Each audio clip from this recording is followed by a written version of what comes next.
Hello, Princess on a Pillow here. I am here to do a review slash recap with my opinion on 90 Day Fiance The Other Way, Season 7, Episode 5. It's titled A Dog's Breakfast?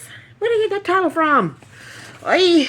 Let's get started. We're going to try and run through this really quickly. We're going to do the most boring couples first. So we're starting off with Madeline and Luke. Yeah, Madeline and Luke. Okay, Madeline is pissed at Luke because he wants to know what she did with the money he sent her to pay for the wedding. Madeline claims she paid for the wedding dress and used the rest of the money to pay rent. I think Madeline is a liar. If that were the case, why didn't she tell him that from jump? Huh? I think she used the money to buy that apartment that she was looking at. I think that's what she did. She used that money to buy that apartment that she wanted to buy for herself. And he doesn't know anything about that apartment. Okay? Why would he not have given her money to pay the rent for the apartment? Huh? That's the most important bill, is the roof over your head. Why would he have not given her extra money for that or money for that before he gave her money for some damn wedding?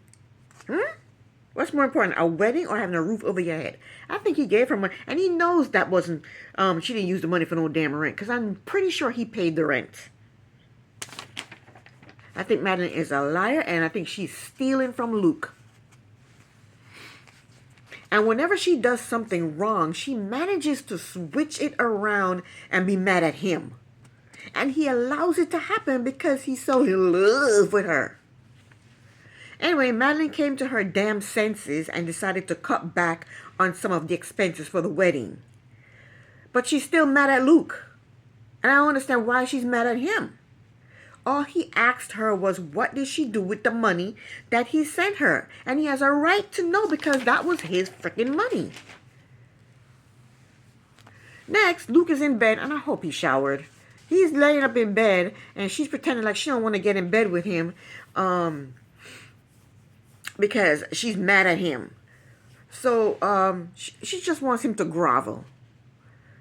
And that's what he does.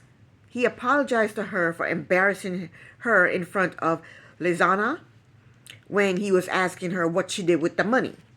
If he thinks she's mad now, when did she find out about the bachelor party and the stripper? And if he marries her, that's what his life is going to be about, groveling. He's going to be groveling at her feet, and she's going to be robbing him blind. That's the end of them. Next up, we have... Let me straighten this out. Next up, we have Chloe and Johnny, the next boring couple. So that they go out to eat. Chloe is telling us in her confessional that Johnny's job is like a strip club on water. And I think she's exaggerating. Nobody's taking off their clothes, and nobody's throwing dollars. His job is more like a party on the water. She said they plan on going into business together. He wants her to help him open up a business on the water. So it's the exact same business, but he wants to own it.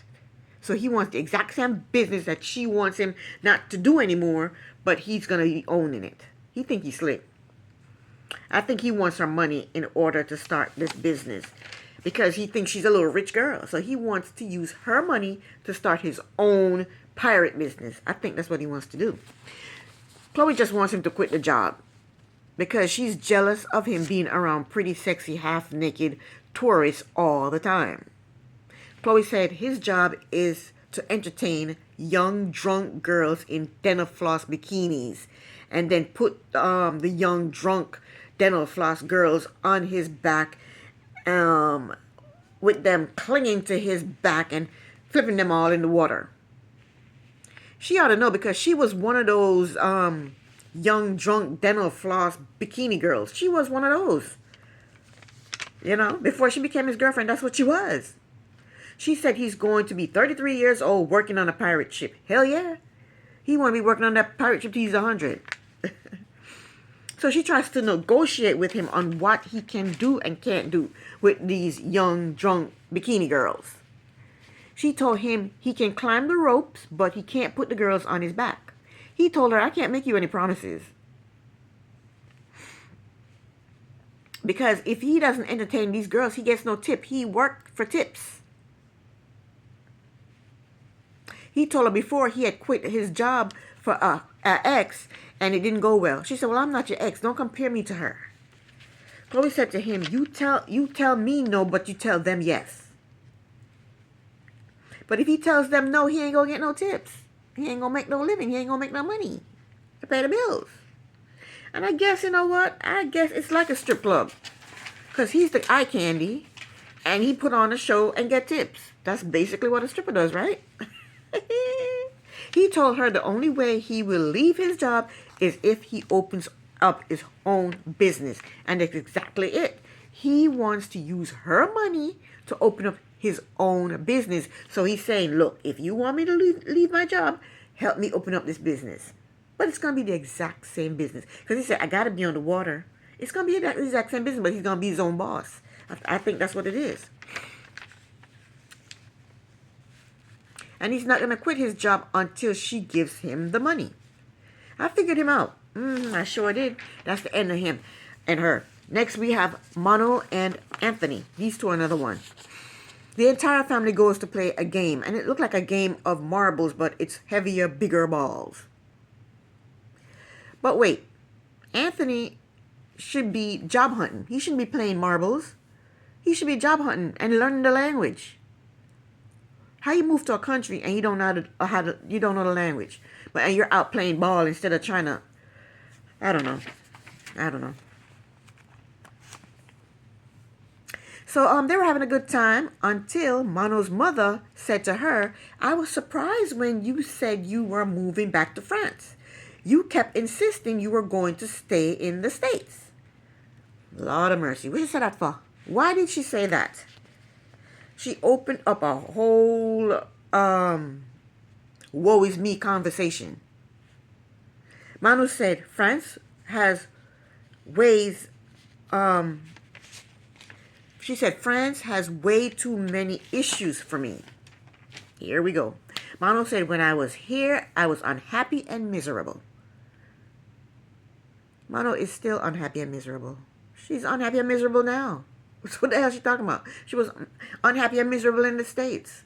The very first episode, we saw her unhappy and miserable when she was telling the other plus-size models how she got to move back to France because her marriage is falling apart. She was unhappy and miserable then.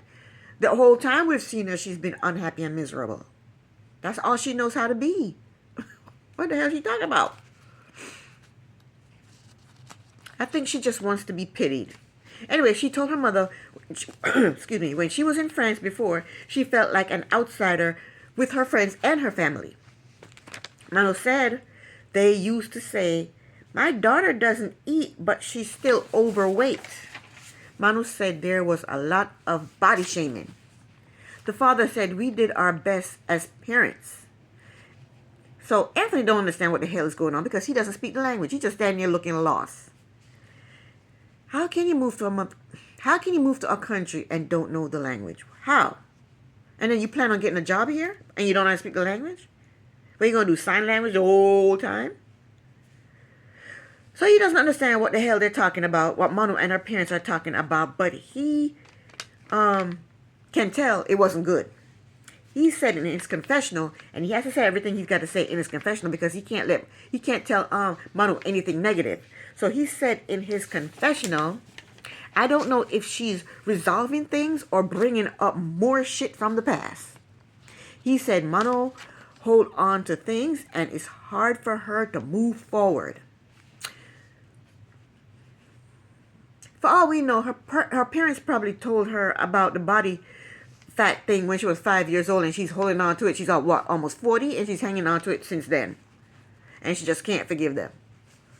Anthony likes relying on family. He said he's worried that her dwelling on the past is going to make her family not want to help them. Anthony, you're a grown-ass man with a family. Help yourself, why don't you? Go learn the language and go find a job. He just wants to squat at the parents' house. He's happy because, hey, I'm happy being here. We don't have to pay no money. How long you going to do that? How long you going to squat there, Anthony, in that little tiny room? with your wife and your child. How long are you going to do that? Help yourself, why don't you? Anthony is lazy. Anthony told us he quit his job to stay home with his son, excuse me, because daycare was too expensive, right? That's what he told us. Bullshit. I call bullshit. How come they can afford a nice house, a nice car, nice jewelry from Mono, nice clothes for her, nice shoes for her, nice pocketbooks, nice sunglasses, but they could not afford... They can afford all these nice things on just Mono's salary, but a combined salary could not afford daycare for their child? Does that make sense? She can afford all these expensive things, pocketbooks, sunglasses, clothes, all the stuff, on her one salary, but their combined salary, they couldn't afford daycare? That's a lie. I think Anthony is just freaking lazy. And he should have learned the language by now. Mano should have taught him. She speaks the language. She should have taught him. And he should have been looking for a job online before he even got to France. I think he is one lazy son of a bitch. Anyway, Mano resolved things with her parents. And I hope we don't hear anything else about her being bullied about her weight. I don't want to hear that no more. And I want Anthony to learn the language and find himself a damn job. That's the end of them. Next, we have Matthew and Greta. I don't like these two. Greta arrived in England, and Matthew didn't even pick her up from the airport. She has to take a train all by herself. And I know she's done this before, but still, pick her up at the airport. You have a car, damn you, pick her up. It's not like he doesn't have a car. He has a car, a nice car. Matthew is just not man enough for me. But at least he picked her up at the train. She didn't have to Uber it to the house from the train station. So they hugged. When she got off the train, they hugged and kissed. And he told her that she stunk. Why didn't she put on deodorant and perfume? Why didn't she bring some wipes with her? Why didn't she clean herself up before she met him, before she hugged and kissed him? She's disgusting. She's disgusting. How come she doesn't know how to take care of herself? I don't get it. Why would she do that to herself? I don't like her now. I can't. I think she's disgusting. And it's summertime too, so you know, ooh, that funk smell must be just, ingrided in her. I don't like him either. I think he's cheap. I think he's a lazy mama's boy. So when they got in the car, he mentioned again how bad she smelled. Oh, wow. And she doesn't even seem to care. She goes, yep, I smell. I've been lugging suitcases all over the place. Get some wipes. Pack a little thing of deodorant. Travel thing of deodorant. Pack a travel thing of body spray. Oh my gosh. So they're in the car driving to his parents' house, and the whole time Stinky is talking shit about the town.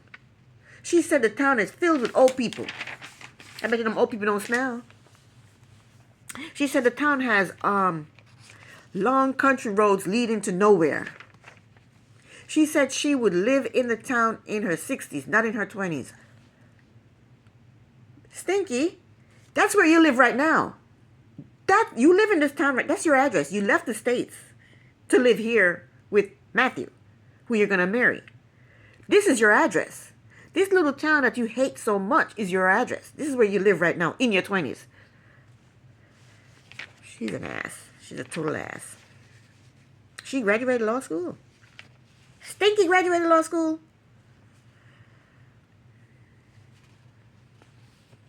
She said she prefers city energy, not retirement home energy. She's so rude. So when they got to the house, Stinky bitches some more. She bitches like she's never been to the house. She said she's been to this house 3 times. And she knows what to expect. Stinky said the house is small. You knew that. You've been there 3 times already.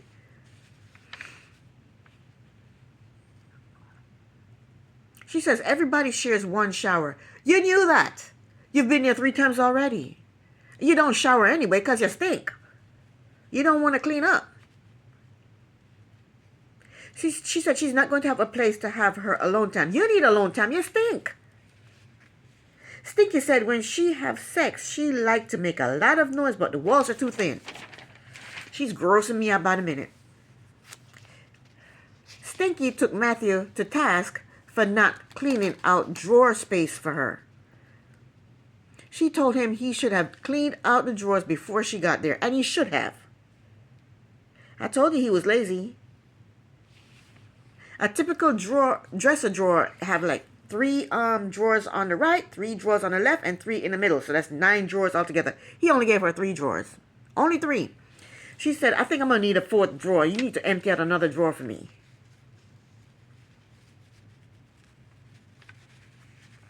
So lazy Matthew had to empty out another drawer for her. They're lazy and stinky. That's what they are. Lazy and stinky. She is unpacking and she's annoyed because there's not enough space for her stuff. So she told him to get out of the rooms because he's too small in there for them both to be in there. But she knew this. She knew this already. But I would like Stinky to go take a shower. She's unpacking. She didn't shower. I didn't see her shower. Go shower, heifer. And she's kind of rude and bossy towards Matthew. I think she's a she's a bitch. I think she's a bitch. And then she's unpacking and crying. What the hell are you crying for? She's been there 3 times already. She knew what the house looked like. She knew how small his room was. She saw his closet. She saw his drawers. She saw his area. She saw where she was going to be living. What the hell is she crying for? Did she think the house is going to magically grow in size? I wouldn't want her to be my pet lawyer. She's rude, she's a bitch, she's bossy, and she stinks. And to her, last but not least, we have Jenny and Smith. Jenny said the cafe is progressing and she is getting ready for a Hindu ceremony. For they're going to be blessing the house. So Smith's mother and Jenny told Jenny that she looks pretty. Smith had to crack a bunch of coconuts on the floor in front of the door.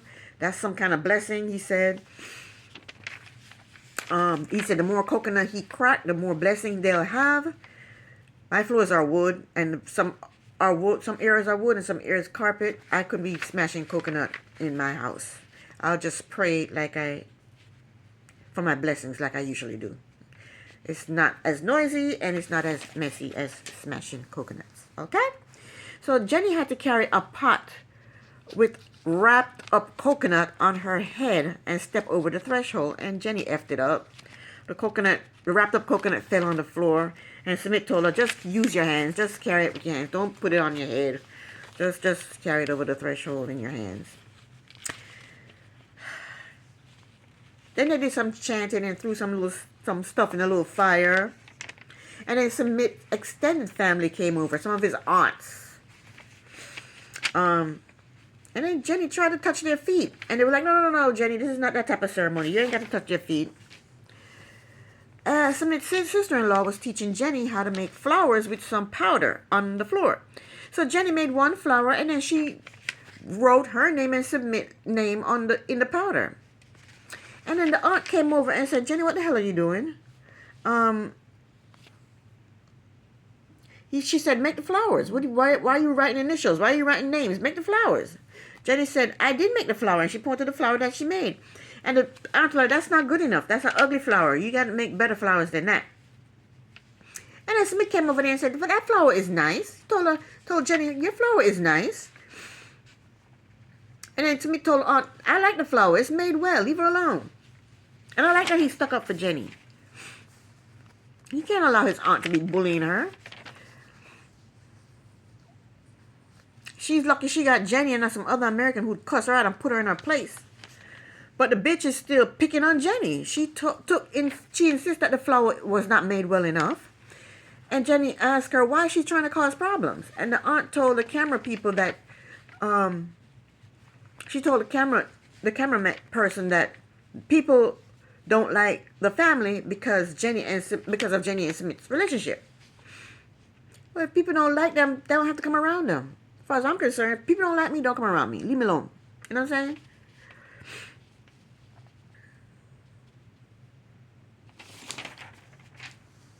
I stay away from people that don't like me or people that I don't like. I stay the hell away from them. I ain't got time for that. Mm-mm. I don't care if they're family or not. If they're family and I don't like them, I stay away from them. I don't have time to be, stressed out, having people stress me out. Mm-mm. The aunt said it's an age problem. And I think she's mad because she don't have no young man chasing after her. Maybe if she took that judgmental look off her face and have some of Jenny's wine, some young man might pay her some attention. I don't know. She needs to relax. The aunt said Jenny looks like a grandma. I think she's jealous of Jenny because Jenny has a young man and she don't. I don't even see her man. Where's her man at? She wants a young plaything too because I don't see no man by her side. The aunt said Jenny older than me. Yeah, she's jealous. She's jealous of Jenny. She's like, how come Jenny get a young man and she older than me? She must be jealous of Jenny. Well, leave Jenny the hell alone. The aunt said she can't accept Jenny. I don't know about Jenny, but I wouldn't want her acceptance. I would want her to take her heirs off somewhere and leave me the hell alone. That's what I would want from her. So Submit's mother was helping Jenny make the flowers. And the sourpuss aunt said to Submit's mother, you're supporting Jenny? And the mother said, well, she has to learn. Jenny don't know what the hell this sourpuss aunt is saying, but she knows it's not good.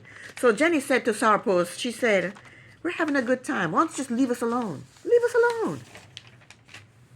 I don't know if sourpuss speaks or understand English, but somehow she knew that what Jenny said wasn't nice. So sourpuss grabbed Submit's mother by the arm and yanked her up and said, don't help her. Let her do it by herself. And then they walked to the other side of the room and sourpuss gave Jenny a nasty look from across the room. So Submit goes over to his aunt to find out what the hell her problem is. Sourpuss told him she don't like the age difference between him and Jenny. Submit told sourpuss, get over it. We're married and we're happy. But she's still harping on about the age difference. My thing is, what does she want to happen right now? What does she want? Does she want Submit to say, hey, Jenny, my aunt's right. You're too old. Take your ass back to the States. I'm going to divorce you. Is that what she wants? Just thinks going to happen right here, right now? Is that what is the problem? What?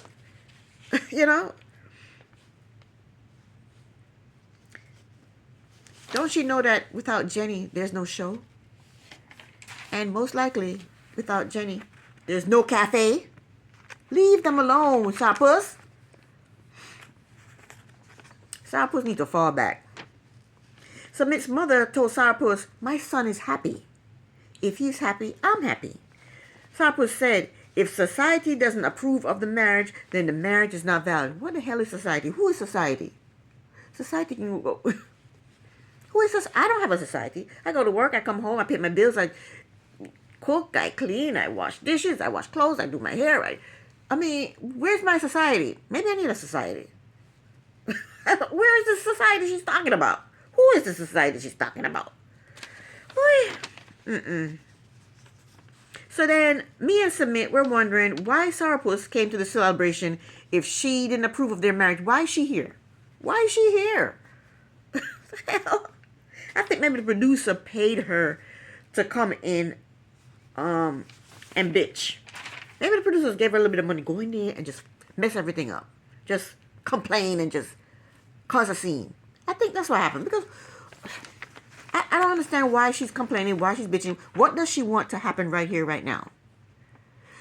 So Jenny comes over to sourpuss and told her, we love each other. Sourpuss told her, you're as old as his mother. Then sourpuss told Jenny, you're even older than me. Submit stood up to sourpuss like a boss. Even Submit's father, who doesn't speak, jumped in and stood up for Jenny and Submit. And he told sourpuss, if they are happy, it's fine. So they all go back and forth with sourpuss.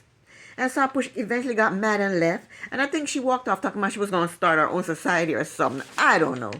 But I hope we never ever hear from sourpuss ever again. That was the end of the episode. This is the end of my review. Thank you so very much for watching. Princess on a Pillow here. Bye.